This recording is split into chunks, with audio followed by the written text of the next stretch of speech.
Hello, everyone, and welcome to another episode of Movie Club. It's me, AJ. I got Mike along with me. Today is Project Hail Mary.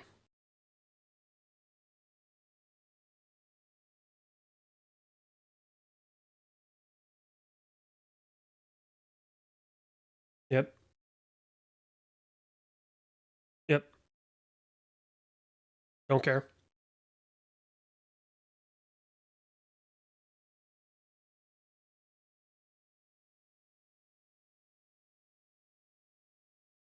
At this point, yeah.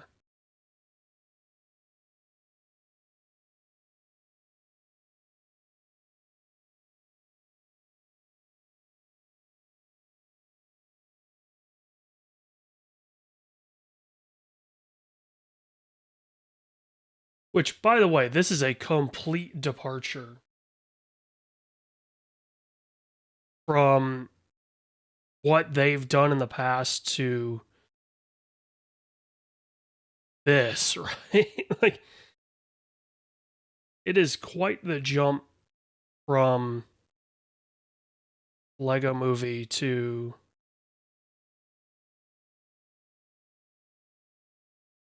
Uh, did they do the Lego movies?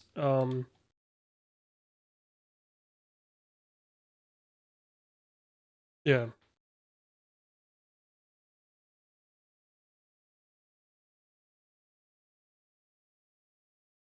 Okay. Yeah, I get the timing of that stuff would that's the only question.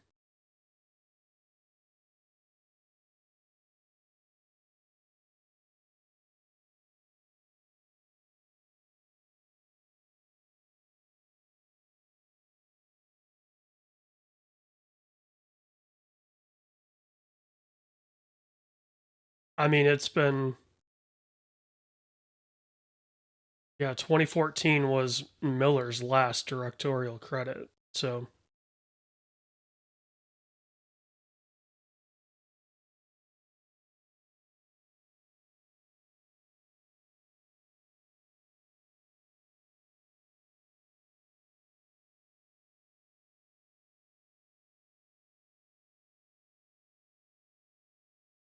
I mean, admittedly, that's Lord's last director credit as well as 22.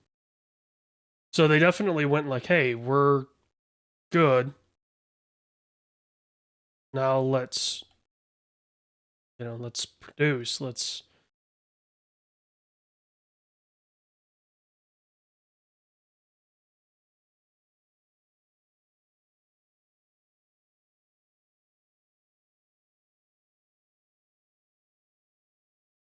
Yeah, I wonder if like did their move into production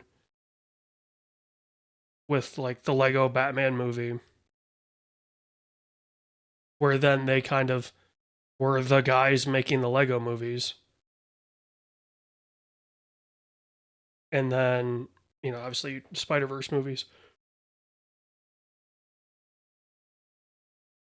And we can't forget, of course, Cocaine Bear.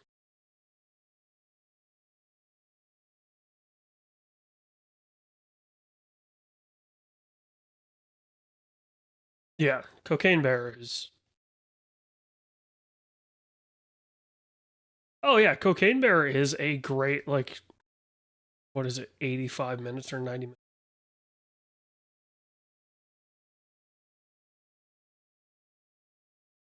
Yeah, it's Elizabeth Banks, whatever, right? But you've got a great production team behind it. It's ridiculous. The story's hilarious.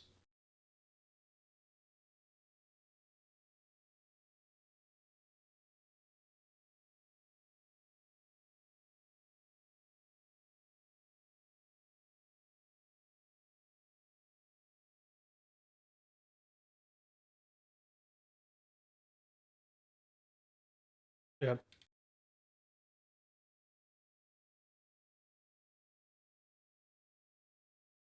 I mean, I really did wonder, was this going to be a one-man play?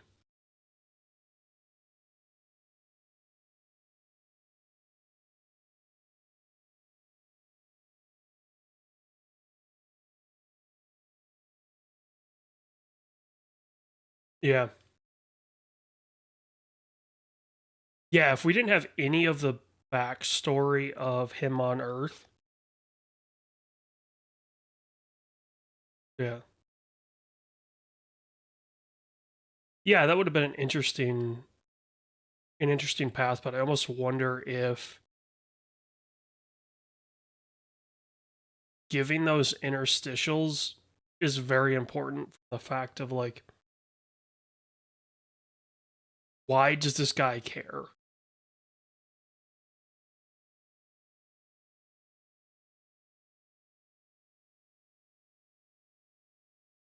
I've also heard that the book was basically written with Ryan Gosling in mind as Grace.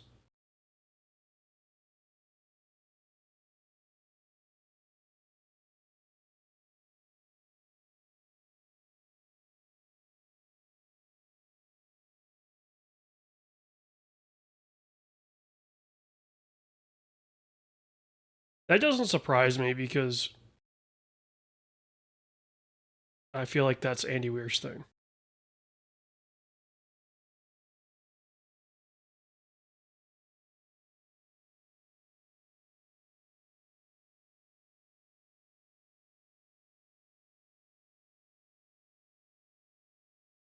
It helped make the 2.5 hours go by a lot better. Because can you imagine?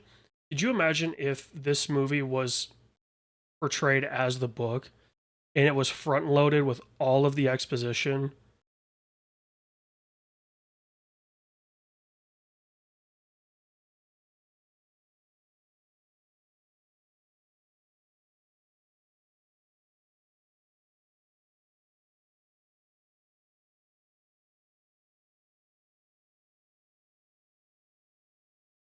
Yeah. Well, and then it is just okay, once you get to Rocky, then it's different. But the could you imagine like we only get the, let's call it 25 minutes, 30 minutes of exposition on Earth. That's all we get. And then it goes straight into 2 hours of Ryan Gosling in space. That movie would be so boring. It would feel like it just drags. Yeah.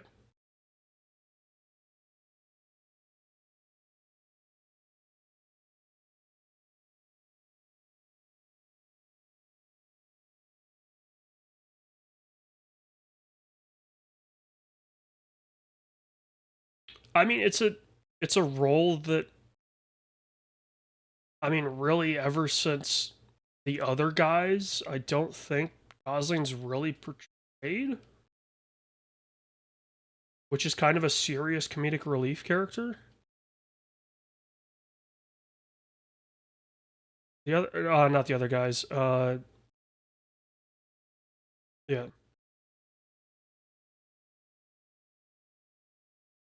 yeah, with Russell Crowe. Yeah, I mean, I've got IMDb pulled up so I can. Yeah,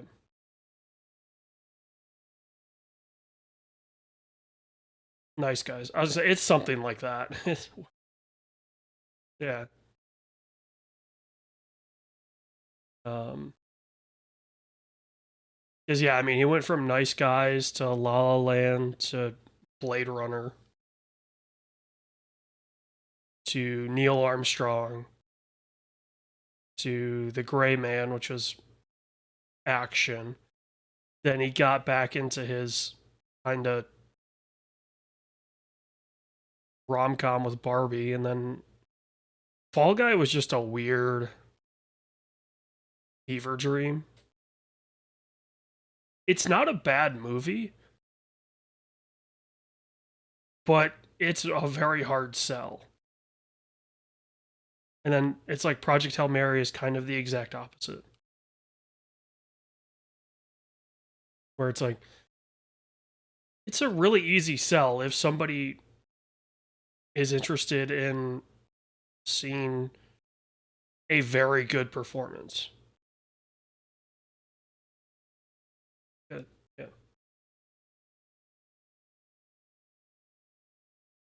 Yeah.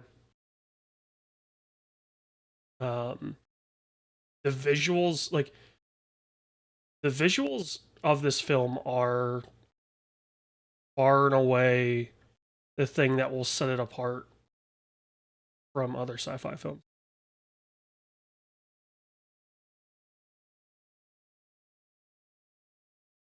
Yeah.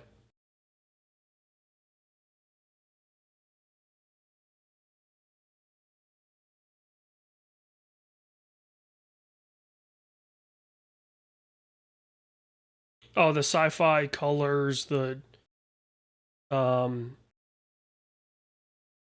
the shot, there's a few shots that stand out to me. One is the explosion on Earth. Very few films have captured that in the digital age of just this, like, it's so visceral. Like, yeah. Yeah. And then when they first, or when they're plotting their plan to go to Adrian, and you get those stunning purple and green visuals. They did a very good job of representing the shadowless nature of space, which is really cool. Like, there's a lot of films that get that wrong, where it's like, oh, this lighting is real, like on Earth lighting, not space lighting. And just, yeah, the way they were able to capture that with such a complex model, um, not only the human ship, but also Rocky's ship, which is this beautiful, like, it is that fun contrast of, oh, this is what humans would make, and of course this is what the space people would make, like this massive beautiful ship that, is something that humans could never do. But yeah, to your point of this being a horror movie, if it's done differently, there were times in this movie where you were like, oh shit, like, it was startling, it wasn't necessarily scary. Yeah. Yeah, the introduction of Rocky for sure. Um, yeah.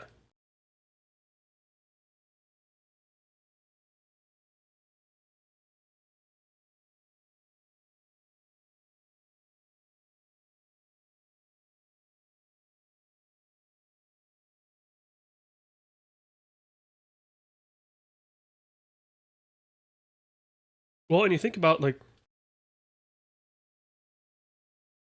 he was 11 and a half years, light years, from Earth.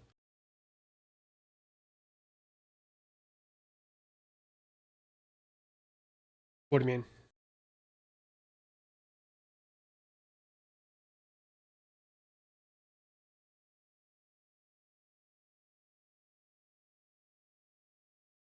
Well, yeah, that's the whole point of like we're harnessing the astrophage and we can produce a near light speed craft.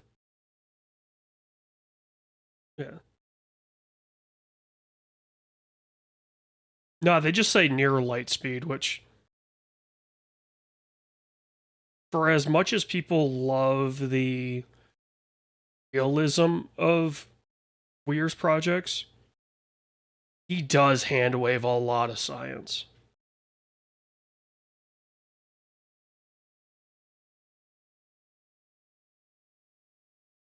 And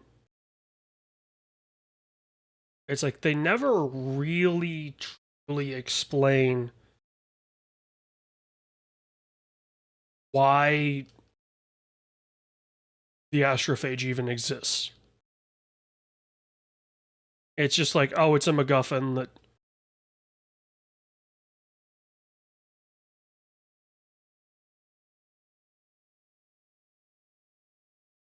Yeah, which the movie quickly shifts to, or not quickly. I wouldn't be surprised if it's an hour in when you first meet Rocky. This movie's 2.5 hours long. Um, yeah.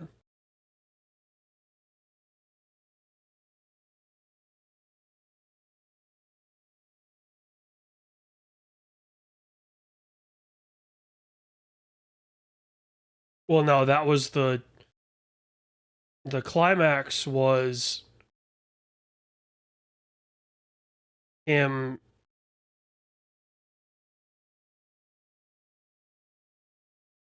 I mean, so if you were to do like a traditional plot chart of this, the climax of the film is honestly when he finds out that the antidote eats Xenonite. That is your climax. And then the resolving action is, oh shit, I need to go get Rocky and save him because his ship's entirely made of Xenonite, and he's gonna die. So the rising action is, it's subtle in that there are a lot of false peaks in the action where you're like, oh shit, can we do this? Oh hey, there's kind of like react structures throughout each individual act, which I'm not necessarily a huge fan of. It works, don't get me wrong, like it is a functional plot structure, right? Like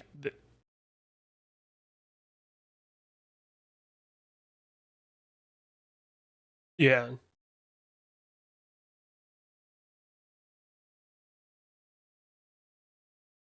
Yeah. They also, for as much as they want us to care about the Earth scenes, they do so little to explain why we should care. Like, okay, yes, the sun's gonna die in 30 years or whatever. That sounds horrendous.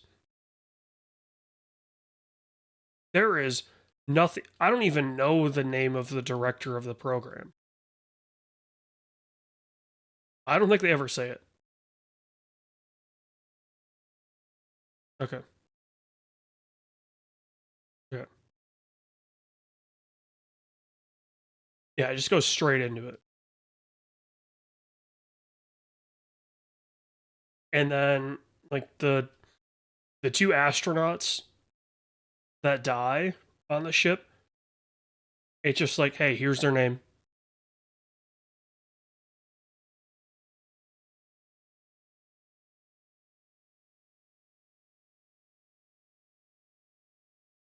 Well, it there is that shot of like going by their bays and it says like life systems offline or something like that.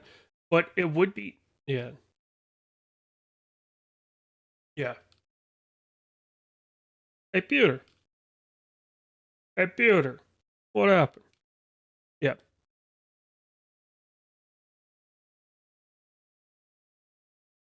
Or not even 30 seconds, just give me a line or two.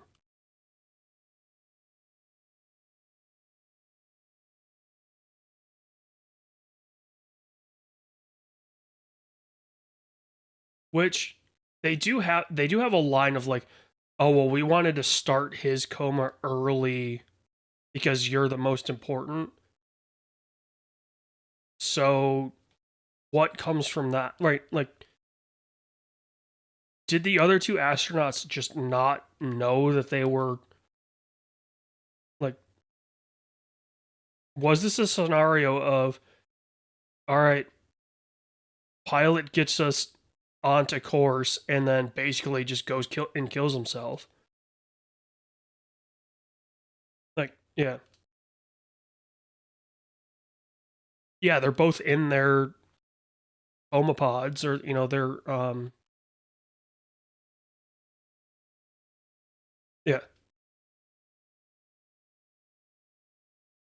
Yeah, like why are we having this conversation of what happened, right?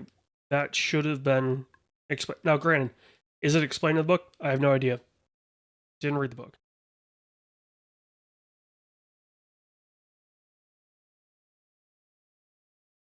Right. But you make it such an important point of like, this is a very dangerous mission.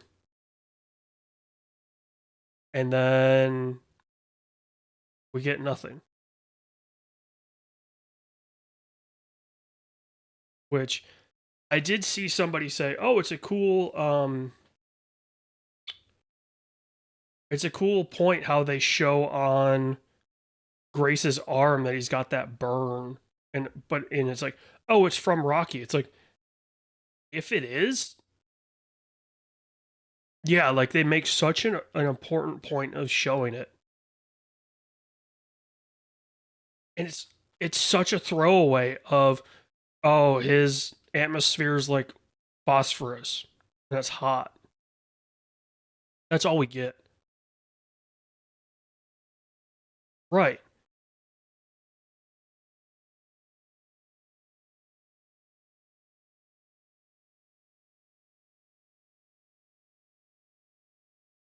Yeah. But yeah.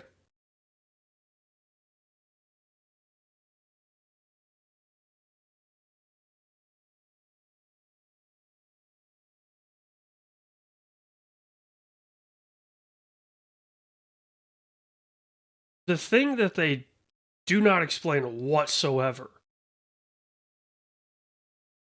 is what the shell is.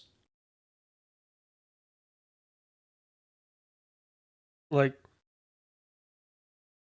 we know he can make stuff out of xenon as a metal.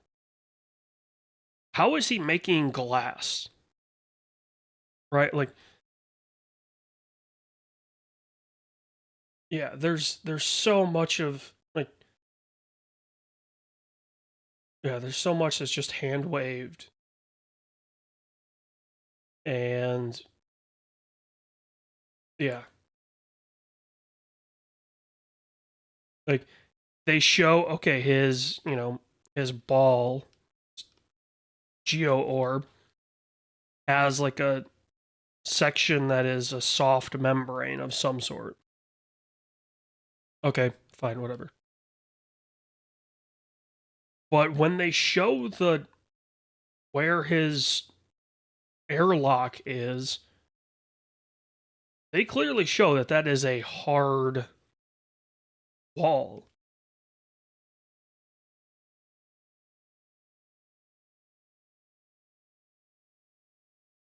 Well, 22 is 70 degrees. So,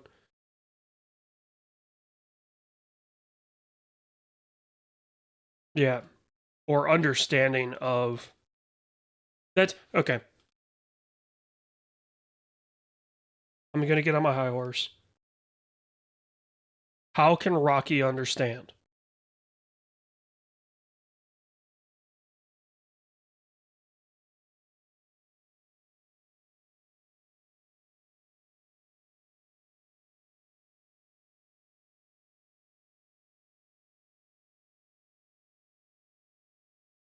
Yeah.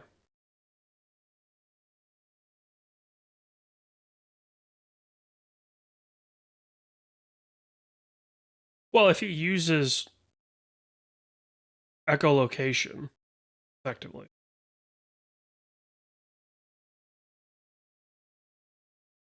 Yeah, how does Rocky know what? Yeah. That's what I'm saying, right? Like, okay, you show, it's the Mark Watney making a farm on Mars scene, right? Like the montage of him understanding. Cool. How does how does the alien understand back? Right? Like I get it, hey, this is a higher intelligent being. But if it can understand English, why can't it speak English?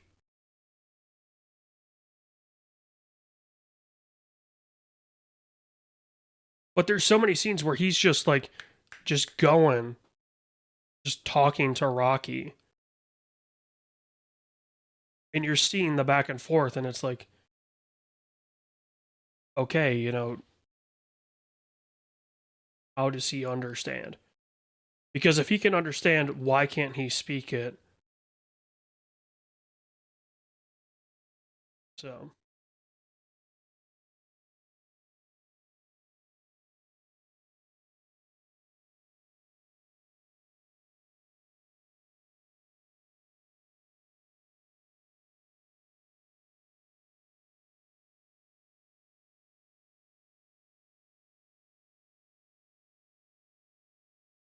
yeah,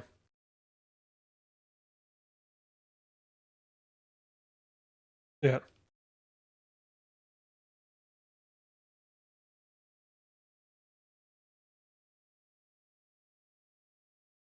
correct. Yeah, we don't need it explained as magic, but explain it as science. Yeah, yeah.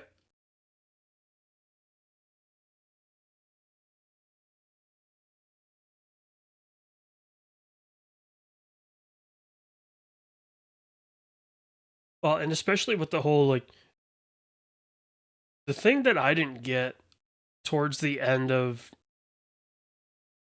kind of the main sciencey stuff was like if Rocky's got a ball that he can roll around in, why is he building this like superstructure throughout ship?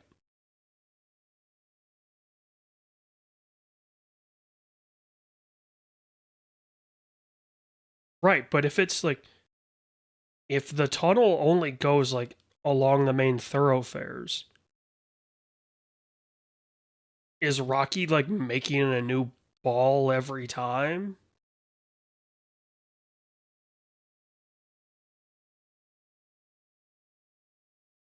Because because remember, like um if the atmosphere is phosphorus, Grace would die, right? Like he wouldn't be able to breathe.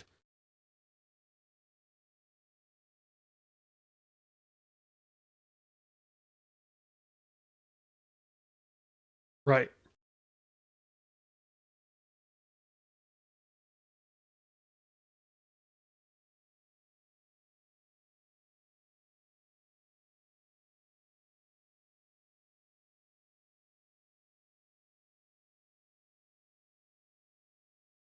Yeah.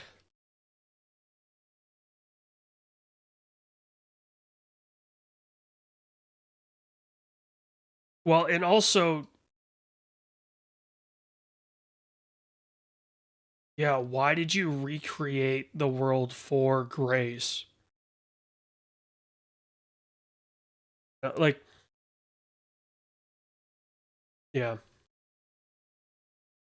there's a lot around Rocky's character, not from the physical aspect, but from like the lore aspect of Rocky's character that isn't explained. And it's like, you do a really good job of, like, during the movie, like, who cares, whatever. But as soon as you think back on it, it's like, yeah, why?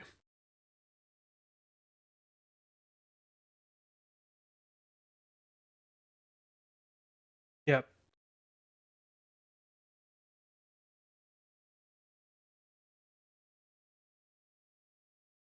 I mean, it's the same thing with all of Weir's stuff, right? Where it's like, you want to show that you, oh, hey, I'm smart. I know the science. But it's only like, you know, the, like, just below the surface science. Like,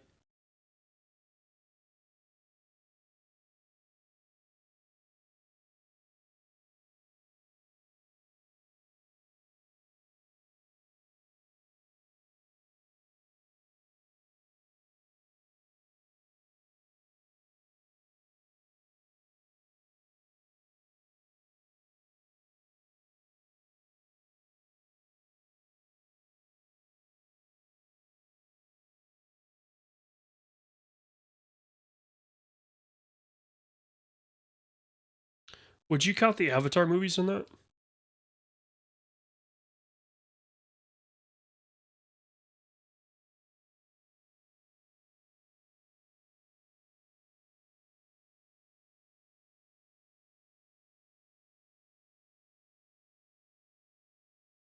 Yeah, I mean, I would say that first Avatar movie is probably the most fun I've had in a sci-fi film.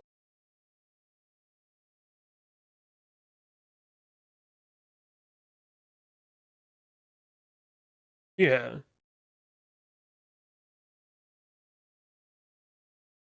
Oh, yeah. I mean, it's less sci-fi and more space epic. Um, in two and three. Yeah. Um.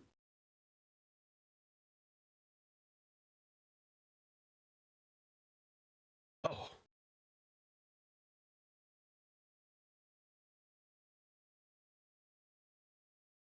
I mean, I don't think you can watch any Denis Villeneuve movie and say, "Oh, that was fun."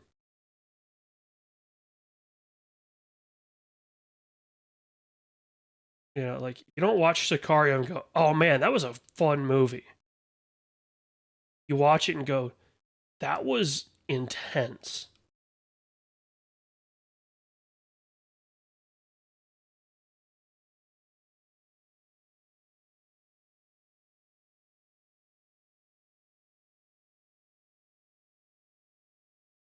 Yeah.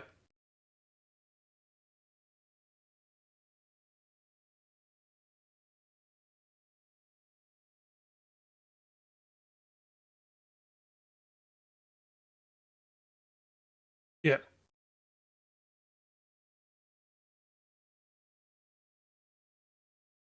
I mean, like, Interstellar is a great comparison, right? It's kind of the same plot on the surface, where it's like, hey, Earth is gonna die. We need to go find a solution.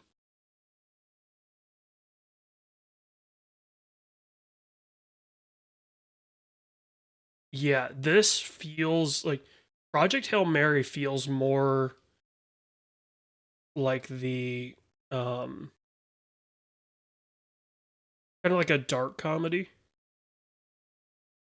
where it's like, hey, we're trying to find the fun in this horrible situation. Meanwhile, Interstellar just feels so brutal, right? Where it's like every planet they go to is a failure. they're only ever met with failure in Interstellar.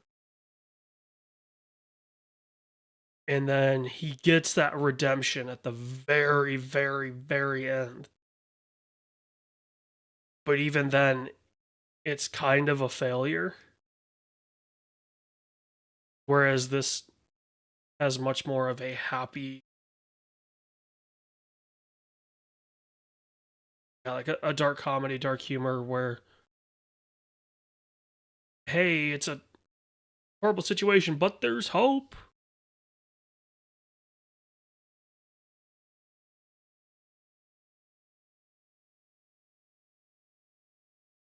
Yeah.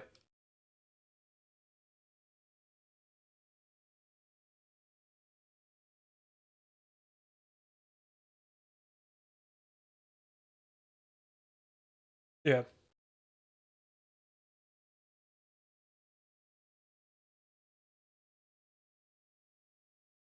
Yeah, I almost, thinking kind of final thoughts. If this film was in the book order,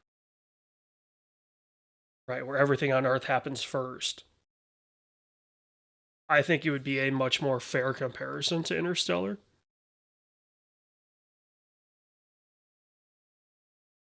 Yeah. Actually, honestly, it's the first half. I sat down, I watched Interstellar probably 18 months ago, and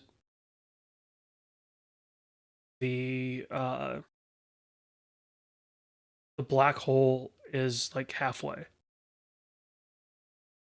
So yeah, there's a little bit of space before that, but it's like the big moment where it's like, hey, we're in space is about halfway.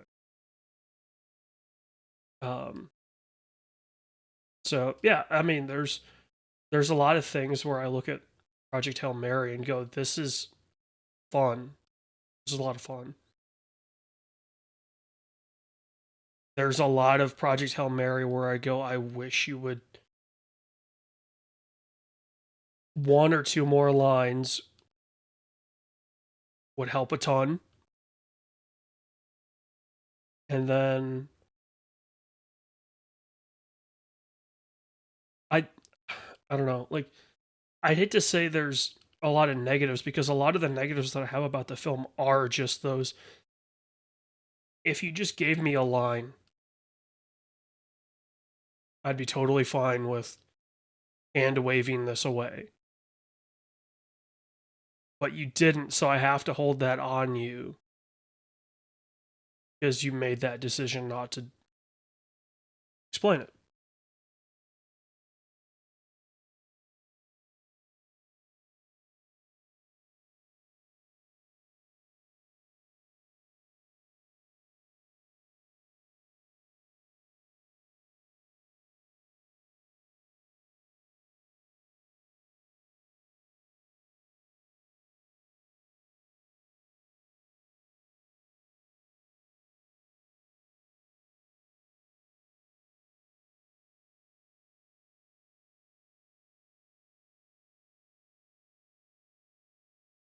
Also, like, this film could easily be 15 minutes shorter. Well, like, call it 210. It's, yeah, it's like 236. It's a long movie.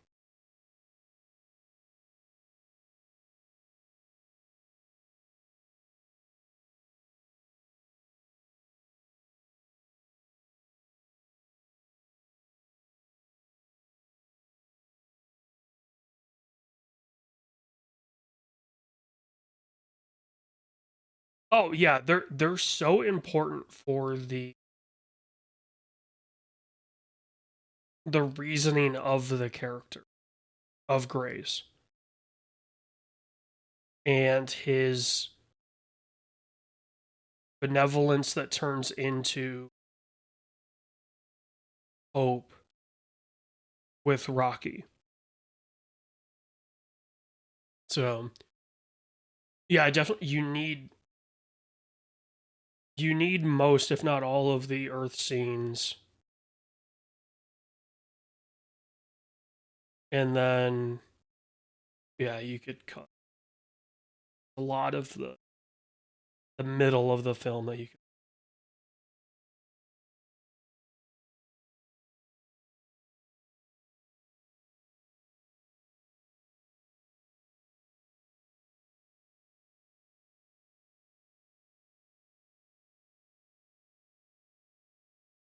Yeah, the Sundance, it was pretty good.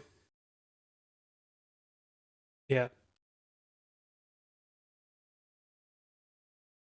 Yeah, there's not a drowning score behind it, which is nice. Yeah. So yeah, see it on the biggest screen you can. Um, hopefully, if you see it in Dolby, though, they actually pull the curtains in, because this is clearly a film that's ratioed out to be played on 16:9. But yeah,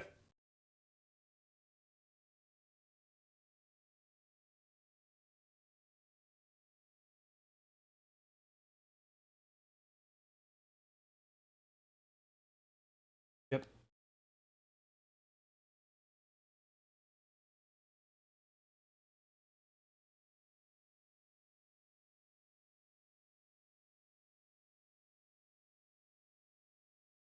Um,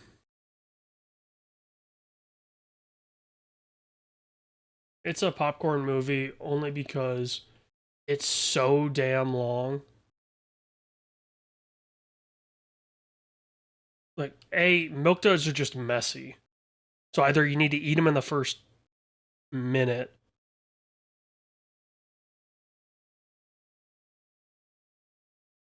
Yeah, no, like that's how I eat them, like out of the box. But still, the box warms up, so they're gonna soften up and they're gonna get messy, especially for 2.5 hours. If you only had a soda to drink, dude, you're getting up and pissing like at least once, if not twice, through this thing. And so yeah, like also popcorn just slaps.